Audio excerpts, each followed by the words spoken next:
Welcome to Not Milk Never Milk. Subscribe if you're lactose intolerant. In this video, I will explain how to reset the oil life on your Genesis G70. First, ensure your vehicle is stationary and the ignition is on. You'll be using the buttons on your steering wheel to navigate the vehicle's display menu. This process is straightforward and can be completed in just a few simple steps, saving you a trip to the service center. Let's get started by locating the correct controls.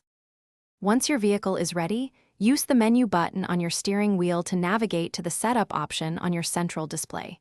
From there, you'll want to select Vehicle to access the car's specific settings.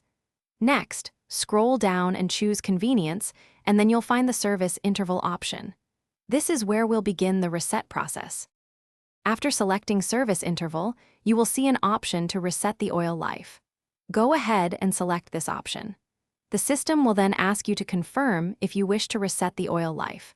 Choose Yes to proceed.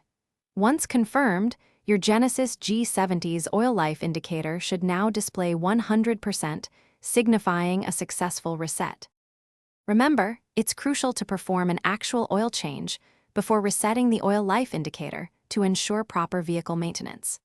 Resetting without changing the oil can lead to inaccurate notifications. Always refer to your Genesis G70 owner's manual for the recommended service intervals, typically around 10,000 miles or 12 months.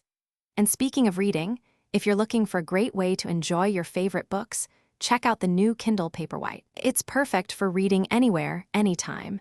You can find a link to it, along with other fantastic deals, right in the video description below. Thanks for watching and drive safely. Thanks for watching. If this was helpful, leave a like and consider subscribing. See you next time.